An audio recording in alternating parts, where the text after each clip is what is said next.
Bonjour à toutes et à tous les gars, j'espère que vous allez tous très bien. Aujourd'hui on se retrouve pour une toute nouvelle vidéo. Aujourd'hui on a un marché qui ne bouge pas beaucoup. Je sais pas pourquoi la chart, la map est pas à jour, mais c'est bizarre parce que sur 24 heures réellement on ne bouge vraiment pas beaucoup. C'est le week-end, il n'y a pas beaucoup de liquidité sur le marché. Demain on a un marché américain qui est férié, donc je pense pas qu'on aura beaucoup de mouvements. Donc aujourd'hui, clairement, c'est pas très intéressant d'aller voir les cryptos à court terme. Donc c'est pour ça qu'aujourd'hui, on va se concentrer sur le Bitcoin à moyen terme. Je vais vous partager justement mon analyse à moyen terme que je vous avais déjà partagé il y a 2 mois. Justement, donc là où il serait intéressant justement d'avoir un dernier down, donc un dernier crash pour ensuite entamer le réel bull run. Donc je vais vous partager justement mon analyse complète en apportant toute la confluence possible et vous partageant justement des zones qui peuvent être intéressantes où le Bitcoin aura pas mal de probabilités justement d'y revenir. N'oubliez pas les gars que c'est mon analyse, c'est mon plan que je vous partage. Vous pouvez peut-être apporter de la confluence ou alors des arguments justement contre justement mon analyse dans votre propre analyse. Personnellement, la mienne, je la trouve assez confluente, donc elle me va assez bien. Maintenant, comme vous le savez, je m'adapte justement à ce que me fait le marché. Et donc voilà, on va prendre globalement toute la confiance possible, sauf la récession. La récession, on le verra un petit peu plus tard, je pense, justement pour apporter encore un petit peu plus de confluence, mais il y a également ce facteur qui rentre en compte dans mon analyse. Donc comme vous le savez très probablement dans les précédentes vidéos, on pense clairement qu'on est sur un top de marché actuellement sur le Bitcoin. Et donc je vais vous partager mon analyse pour les prochains mois. Où est-ce qu'on pourrait potentiellement avoir un dernier bottom entre guillemets, d'accord, parce qu'on n'ira pas en dessous des 15 000 dollars, mais là où justement on va pouvoir aller chercher un dernier lot pour ensuite effectuer la grosse structure haussière et entamer le réel bull run exponentiel. Donc n'oubliez pas les gars, si la vidéo vous plaît, n'hésitez surtout pas à la liker, à vous abonner si ce n'est pas déjà fait, c'est vraiment important, on est bientôt aux 2000 abonnés, ça me fait extrêmement plaisir, d'ailleurs je vous remercie. Et n'oubliez pas de rejoindre les groupes Telegram directement en description si vous avez des questions ou si vous souhaitez parler avec la communauté, vous avez un canal Telegram où je partage mes trades, mes analyses, mes tweets, etc. et un groupe Telegram où vous pouvez discuter avec plus de 600 membres de la communauté. N'oubliez pas également d'aller faire un petit tour sur mon compte Twitter, c'est gratuit et puis je poste pas mal de contenu donc c'est directement en description bien sûr. Donc les gars, je n'embête pas plus, allez, on est parti.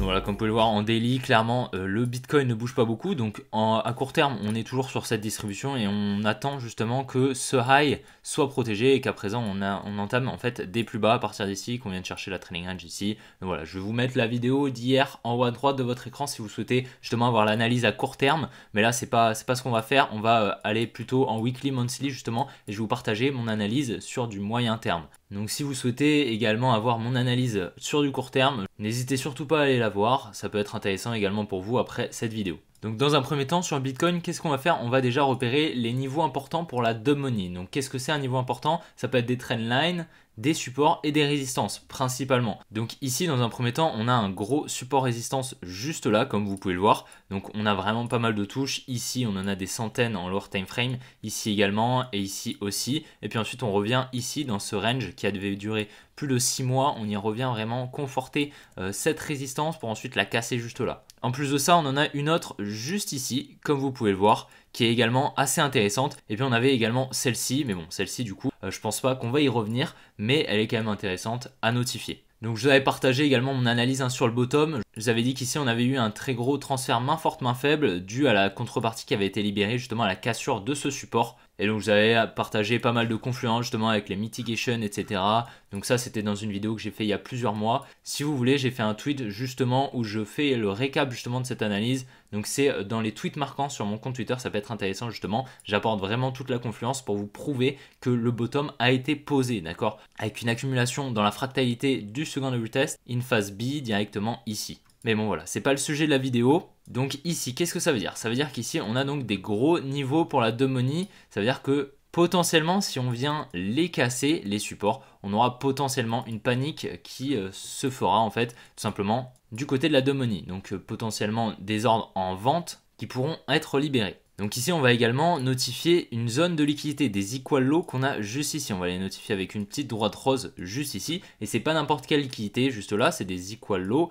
Et c'est de la liquidité vendeuse qui se place juste dessous. Pourquoi? Parce qu'ici, on est sur un support, d'accord? Ça veut dire que lorsqu'on est venu justement toucher ici le support qui était déjà présent juste là, la dumb money a acheté avec un stop loss juste en dessous. Le stop loss d'un ordre en achat, c'est quoi? C'est une vente, d'accord? Je vais vous expliquer rapidement. Là, par exemple, on a un ordre en achat. Ici, on a un ordre en achat juste là. donc un long tout simplement. Ici, lorsque on vient toucher le take profit juste ici, on vient vendre la position et ici également le stop loss, d'accord? La sortie d'un long, c'est un ordre en vente. Donc ça veut dire que dans cette zone, on a vraiment pas mal de stop loss qui ont été posés, d'accord, étant donné qu'on est revenu ici ainsi qu'ici, et puis surtout que la Domoni a eu énormément de temps pour se placer, d'accord, elle a eu plus de 6 mois, d'accord, hein, comme vous pouvez le voir, elle a eu 217 jours environ, donc c'est très très long, et donc elle a réellement eu le temps, et donc tous les stop loss sont amassés en fait sous ces deux lots, ces equal lows et sous ce support. Donc nous on s'attend à des plus bas, comme vous le savez, à partir donc d'ici, donc les 49 000 $ environ, donc on va s'attendre potentiellement à une cassure de ce support, d'accord? Donc déjà ce premier support risque d'être cassé, c'est assez probable et dans ce cas-là on pourrait revenir par exemple dans cette demand juste ici, d'accord? C'est quelque chose qui est envisageable. On a également cette demand qui peut être intéressante, personnellement je la trouve assez proche du prix, beaucoup trop en fait, et on aurait un retracement trop faible. Sinon clairement ici on n'a pas grand chose, on a pas mal d'imbalance, on a peut-être cette demand juste ici là, mais je vais pas la notifier parce que pour moi elle n'est pas très intéressante. Donc voilà, j'ai raffiné un petit peu la demand, donc en lower time frame, elle peut être intéressante justement celle-ci. Donc c'est la demand d'environ 28 600 $.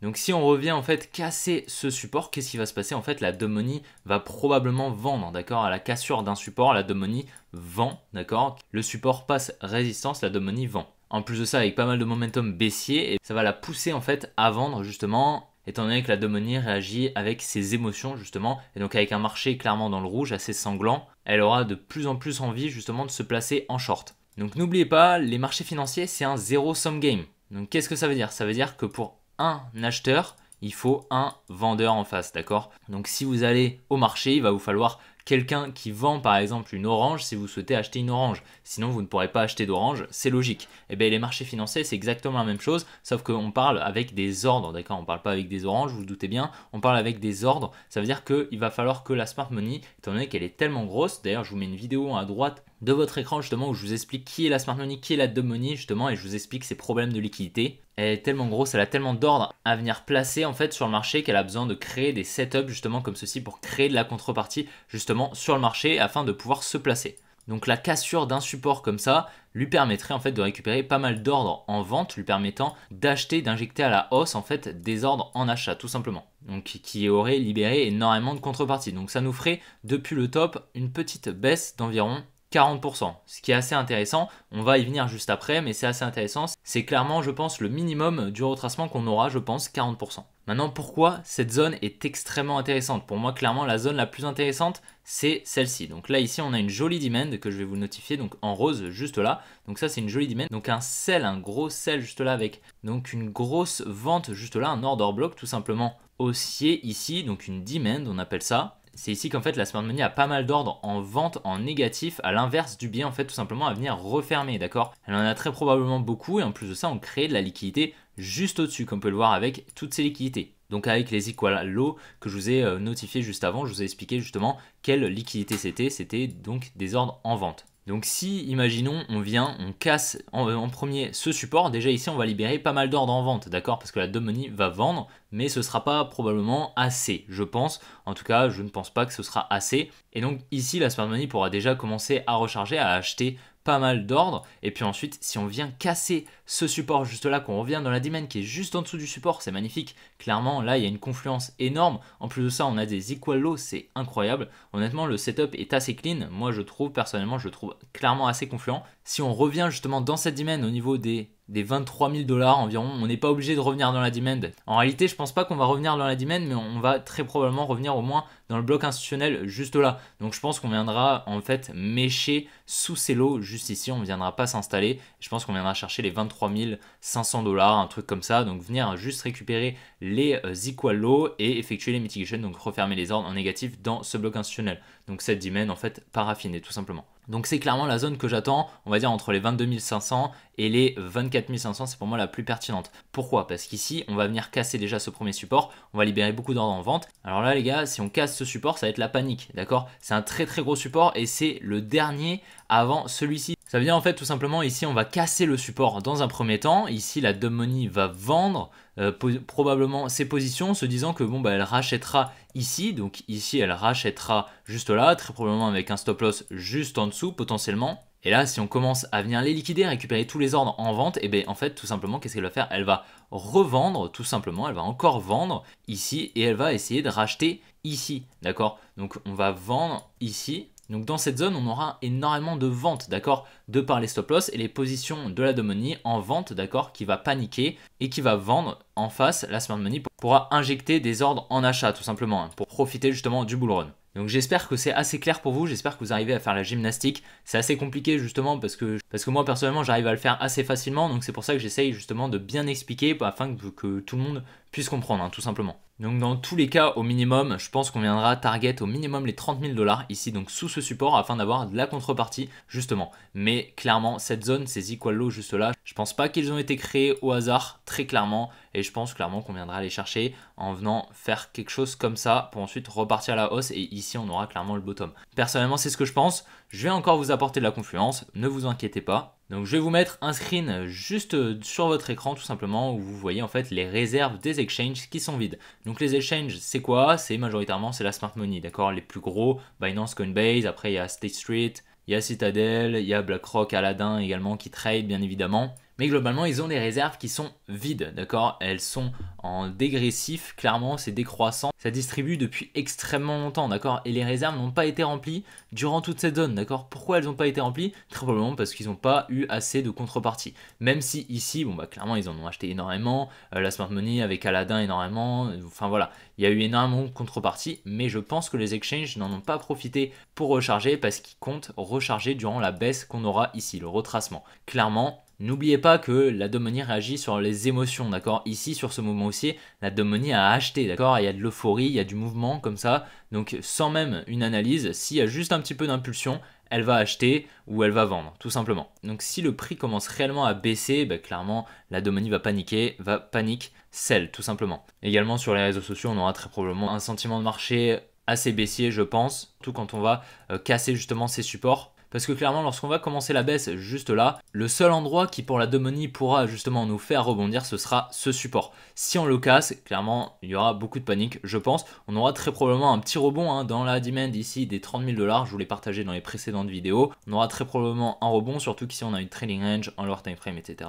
Donc voilà, je pense qu'on aura un petit rebond qui amènera pas mal d'espoir, je pense, sur les marchés. Et puis ensuite, on viendra liquider ce lot et venir chercher le bas du support, le casser pour ensuite repartir. Honnêtement, c'est ce que je pense. Et donc, durant toute la baisse, les exchanges pourront recharger des bitcoins afin de pouvoir les distribuer plus tard, les vendre justement aux nouveaux entrants lors du bull run, hein, tout simplement. C'est comme ça que ça se passe sur les cycles du bitcoin. Donc maintenant, on va attaquer un sujet un petit peu plus complexe qui va être la mitigation. D'accord? Donc qu'est-ce que c'est la mitigation? En fait, c'est le fait que la smart money doit refermer des ordres qui sont en négatif du biais. Ça veut dire si on est sur un biais haussier, comme sur le Bitcoin, d'accord, on est clairement haussier. Je pense clairement que ce lot est protégé. Je vous ai expliqué juste après pourquoi. Et donc, elle a des ordres en vente, d'accord, parce qu'ici, elle vend pour réaliser ce mouvement. Également, elle sert de contrepartie aux ordres acheteurs, etc.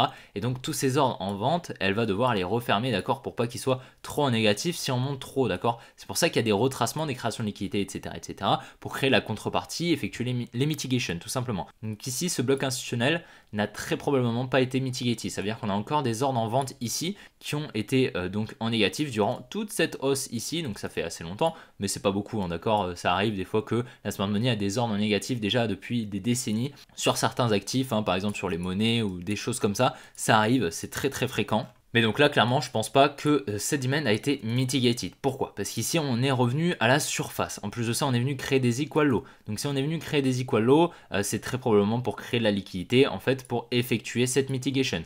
En plus de ça, le max volume level est environ ici. Je vais vous montrer juste après. Par contre, ce qui est intéressant, c'est qu'ici, on est venu effectuer la mitigation. En fait, ici, donc là, on a donc un gros bloc institutionnel baissier, une demand en fait pas raffinée. Je vais vous la mettre juste comme ceci. Et puis, on est revenu, comme vous pouvez le voir, ici, d'accord? Pourquoi on est revenu là? En fait, on est revenu donc avec cette mèche, hein, donc on est revenu dans ce mouvement ici. On vient refermer tous les ordres négatifs de cette accumulation, d'accord? Je vais vous montrer avec l'outil en fait un indicateur qui peut être intéressant justement si vous avez un petit peu du mal à repérer les gros niveaux de volume. Donc on va aller dans les indicateurs juste ici, on va prendre profil de volume à gamme fixe, tac. Donc on va prendre en gros toute l'accumulation, donc d'ici à donc, le mouvement baissier juste là, et donc on arrive avec un max volume level juste là. Mais donc voilà, c'est ici en fait à ce pic juste là qu'on a le maximum d'ordre à venir refermer.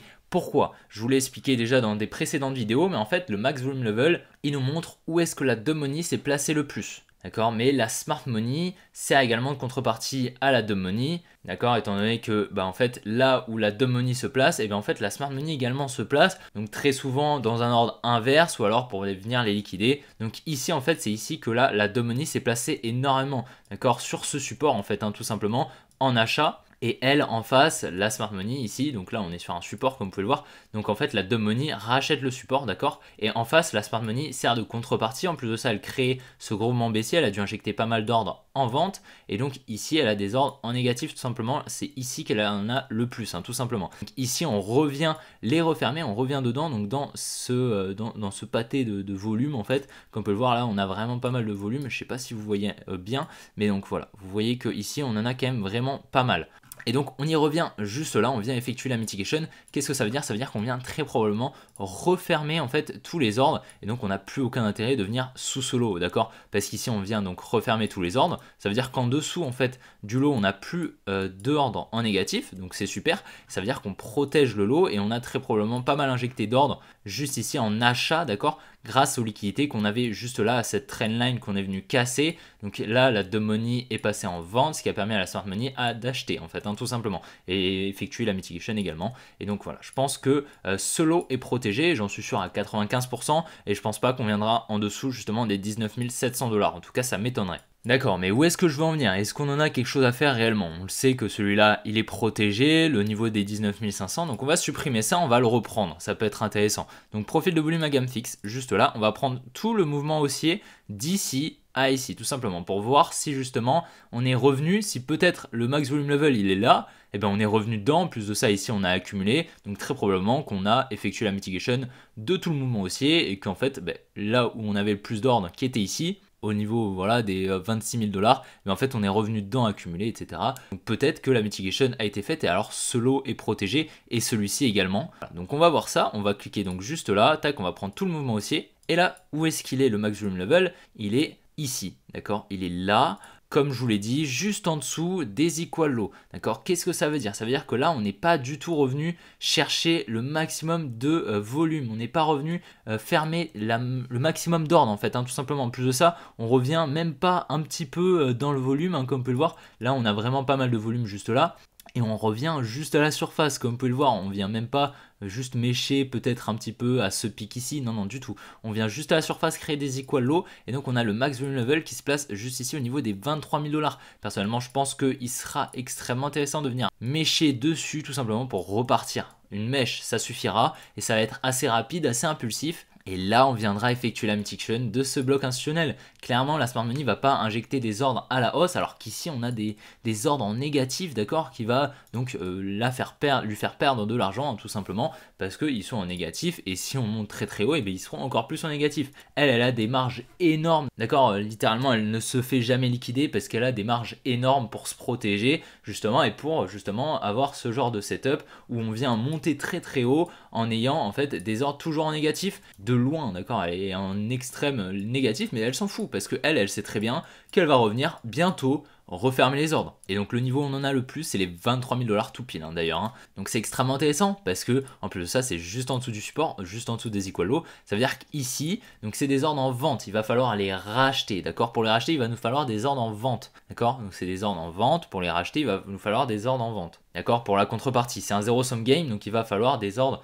en vente à la smart money en contrepartie pour qu'elle puisse refermer ses ordres en vente, donc les racheter, d'accord. Pour fermer un ordre en vente, on rachète le marché, on rachète l'ordre, tout simplement. Et qu'est-ce qu'on a ici dans cette zone? Énormément d'ordres en vente. Donc on a pas mal d'ordres en vente de par les stop loss, et on aura énormément d'ordres en vente lorsqu'on viendra faire support juste ici. On aura pas mal de stop loss en plus qui vont s'accumuler, et puis le plus qu'on aura, ce sera lorsqu'on viendra mécher avec pas mal d'impulsivité, casser le support, et là ça viendra vendre en masse, et donc la smart money en profitera pour effectuer la mitigation et repartir à la hausse. Donc c'est pour moi le scénario le plus probable, clairement, avec cette mitigation, etc. Franchement c'est assez confluent. Donc on va supprimer tout ça et on va aller voir dans le passé justement comment les retracements se sont passés. D'accord, donc combien de pourcentage justement on est venu effectuer les retracements? Donc est-ce que c'est 10%, 20%, voilà. Parce que clairement là, depuis la hausse, on n'a pas eu de très très gros retracements, d'accord? On en a eu un ici et un ici, d'accord? On en a eu trois ici.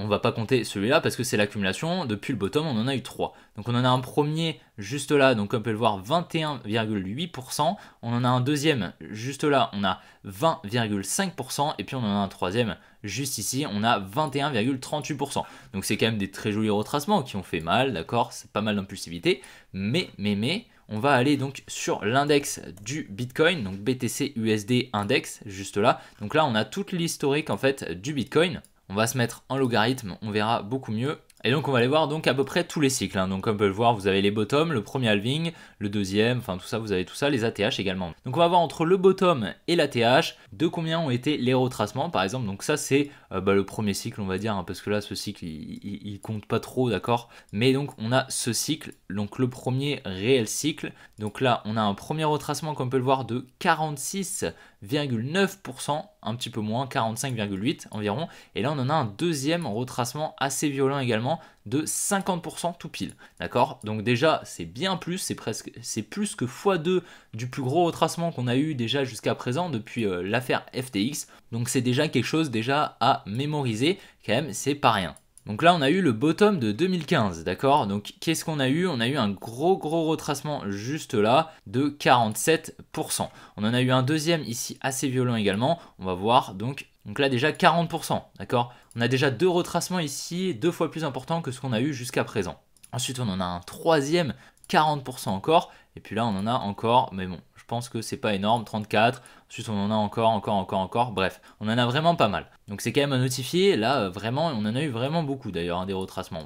On en a eu surtout deux assez majeurs de plus de 40%. Et là on arrive sur le dernier cycle, donc le cycle de 2019, 2020, 2021. Donc ici on a eu le Covid ici, donc on va partir du principe que on ne va pas le prendre en compte, d'accord. Donc le Covid, on était quand même sur un gros moins 63% en l'espace de quelques semaines. Personnellement moi je le prends en compte parce que à mon avis le mouvement n'a pas été fait au hasard, d'accord. Pourquoi? Parce qu'on revient parfaitement dans cette dimension juste ici pour effectuer la mitigation de tous les ordres en négatif, juste là, avec pas mal d'imbalance juste là, enfin bref, rien n'est fait au hasard. Clairement moi je pense qu'on devrait le prendre en compte, mais je ne vais pas le prendre en compte pour apporter un petit peu plus de confluence parce que je sais que pour beaucoup le Covid c'était spécial, machin. Personnellement je pense pas, mais bon c'est pas grave. On va prendre donc à partir de ce high jusqu'à celui-ci, parce qu'ici on était où? On était le 16 décembre, le Covid venait d'arriver, personne le connaissait quasiment, et en plus après on a eu une petite hausse comme on peut le voir. Donc on prend le high juste ici, on prend le bottom juste ici, on est déjà à 53%, 53%, plus de x2 de ce qu'on a eu jusqu'à présent. Qu'est-ce que ça veut dire? Ici, donc comme vous le savez, on attend environ les 23 500, donc je vais vous mettre le niveau juste là, les 23 000 juste ici, tac. Et qu'est-ce qu'on fait si on a le high juste là? On prend le high, on descend, hop là, 50% de retracement. Est-ce que ça paraît cohérent? Réellement, ça paraît cohérent. Personnellement, je trouve ça cohérent et ça m'étonnerait pas du tout qu'on ait un petit retracement de 53%. On l'a eu dans le passé. Pourquoi on l'aurait pas aujourd'hui avec les mini retracements qu'on a qui sont extrêmement légers, et on n'a jamais eu si peu de retracements aussi faibles dans le passé. C'est pour ça clairement que moi ça m'étonnerait pas du tout qu'on aille en dessous chercher les liquidités aux 25 000 $. Énormément de contrepartie y est placée, donc clairement je trouve ça extrêmement pertinent. Et c'est clairement pas du tout déconnant. Personnellement, je pense que ceux qui ne prennent pas en compte ce scénario, franchement, je sais pas ce qu'ils font, mais à mon avis, ils ont un biais qui est totalement biaisé par leur envie psychologique que le marché pump et que ils ont peur, en fait, ils paniquent justement de voir le marché qui baisse. Personnellement, je pense que je trouve ça dommage justement de ne pas prendre en compte ce scénario qui est extrêmement confluent personnellement. Et encore, je ne prends pas en compte la récession qui va avoir lieu durant 2024, très probablement, mais ça arrivera et ce sera peut-être à ce moment-là d'ailleurs. Mais ça nous apporte un petit peu plus de confluence. Dans tous les cas, la récession arrivera à 99% sûr. Clairement, j'ai une analyse assez fondée là-dessus que je vous partagerai très probablement, que je vous ai déjà partagé d'ailleurs sur Twitter. Elle est dans les messages épinglés d'ailleurs sur mon groupe Telegram si vous souhaitez aller voir. Mais donc voilà pour ce qui est de mon analyse sur justement le bottom. Après, ce qu'on peut faire, c'est qu'on va faire par exemple BTC USDT. Tac, on va le prendre et on va prendre donc le contrat de Binance et on va faire 1 moins le contrat, tout simplement. On fait entrer et là donc on a la charte à l'envers. Et honnêtement, c'est pas du tout déconnant de voir le Bitcoin revenir chercher les liquidités pour ensuite repartir, faire quelque chose comme ça, tac, pour ensuite repartir et en fait on serait juste sur de l'inducement ici, d'accord? En apportant toute la confluence qu'on a ici, on serait en fait tout simplement sur de l'inducement. Qu'est-ce que c'est l'inducement? C'est tout simplement une zone qu'on a besoin de récupérer pour effectuer la structure, d'accord? C'est une zone en fait qui n'est pas protégée, on va venir justement récupérer en général les liquidités qui y sont placées. Donc ça peut être bien évidemment sur une structure haussière, tac, on est sur une structure haussière à court terme et donc en fait on vient récupérer les deux lots juste là qui sont de l'inducement pour effectuer la plus grande structure haussière tout simplement. Donc ici on serait sur de l'inducement, on reviendrait donc dans cette supply étant donné que la charte est à l'envers, mais n'oublions pas qu'il est également possible, d'accord? Peut-être, on va pas écarter la possibilité que ce lot soit protégé. Personnellement, je pense que c'est beaucoup moins probable, mais on va quand même le prendre en compte. Et à ce moment-là, on reviendrait potentiellement dans cette supply ici, autour des 28 500, 29 000 $, qui serait également assez intéressante. Personnellement, je pense vraiment pas que ce soit le scénario le plus probable, surtout si on a cette récession qui nous emmènera à un très très gros crash. Donc personnellement, je prends en compte ce scénario. C'est pas pour ça que je ne vais pas recharger encore un petit peu de Bitcoin avant. D'accord, on va se remettre à l'endroit. Ce sera quand même un petit peu mieux. C'est un petit peu perturbant comme ça, mais d'accord. Donc moi personnellement, j'ai acheté du Bitcoin ici ainsi que ici. D'accord, j'en ai pas acheté ici, mais j'en ai acheté donc dans cette accumulation fractale ainsi que dans cette accumulation fractale juste là. Jusqu'à présent, j'en ai pas racheté ici. Par contre, clairement, je pense que je vais recharger si on arrive sur ces zones de prix ici aux 34 000. Ensuite, je rechargerai très probablement si on vient casser le support autour des 30 000 $, 29 000 $. Et puis ensuite, je garderai énormément de liquidité ici lorsque, si bien sûr, on y revient autour des 24 000 $. Voilà, donc la zone que je viens de vous partager. Donc personnellement, ce n'est pas un conseil d'investissement, n'oubliez pas, c'est mon analyse, je vous la partage à but pédagogique. Et puis, moi, je vous dirais de vous y préparer parce que clairement, elle est quand même assez probable. Je vous ai apporté pas mal de confluence, honnêtement. Et on pourrait en apporter quand même encore plus, mais je pense clairement que ça suffit justement pour prendre une décision. Maintenant, n'oubliez pas, si vous n'êtes pas déjà dans les cryptos, si vous n'êtes pas déjà investi en fait, tout simplement sur le Bitcoin, clairement je vous dirais pas d'attendre le niveau des 24 000 $ pour acheter vos premiers Bitcoins. Personnellement, cette zone à partir d'ici environ les 34 000 $, ce sera une zone intéressante pour recharger et pour commencer à acheter un petit peu de Bitcoin. Comme je vous l'ai dit dans les précédentes vidéos, personnellement, le DCA en termes de temporalité, c'est pas forcément la méthode que je préfère. Par contre, le DCA par niveau, ça veut dire par un niveau de prix, et bien ça c'est par contre, je pense, beaucoup plus pertinent, d'accord? Vous allez prendre votre capital, vous allouez X% du capital que vous allez donc acheter à un niveau de prix X, d'accord? Par exemple, comme moi, les 34 000 $, les 28 500 et les 23 500, 24 000 $. Et donc vous mettez X% de votre capital, X% de votre capital et X% de votre capital, tout simplement. Et après, vous vous y tenez, dès qu'on arrive sur ces niveaux de prix, tout simplement, vous achetez, tout simplement. Et c'est beaucoup plus pertinent que d'acheter simplement tous les week-ends ou je sais pas, tous les jours ou tous les mois. Je trouve ça beaucoup plus pertinent parce que clairement, quand on a des trucs qui font comme ça, là, je sais pas, par exemple ici, là, vous allez acheter un petit peu là. Bon voilà, c'est possible, mais ça peut être bien pour lisser le prix, c'est simple comme méthode, clairement, c'est pas une critique, c'est quelque chose qui est simple à faire et qui est pertinent en soi à long terme, mais c'est pas forcément le plus pertinent. Et en termes de difficulté à acheter des cryptos ou des actifs tout simplement sur des niveaux de prix au lieu de faire en temporalité, personnellement je privilégierais le niveau de prix, tout simplement, je trouve plus pertinent. Bien évidemment c'est mon avis, vous faites ce que vous voulez, ne l'oubliez pas. Mais donc voilà, en tout cas je suis très intéressé d'attendre en fait vos avis justement sur cette analyse. Je sais qu'il y aura très probablement beaucoup de monde qui ne seront pas d'accord avec moi, mais bon, c'est pas très grave. Personnellement, j'ai mon analyse, je m'y tiens, et puis j'ai mes niveaux de prix à acheter. J'ai déjà pas mal de crypto dans mon portefeuille, donc c'est pas un problème pour moi si on ne vient pas chercher les 24 000 $. Dans tous les cas, les gars, j'espère vraiment que la vidéo vous aura plu. Si c'est le cas, n'oubliez pas de la liker et de vous abonner.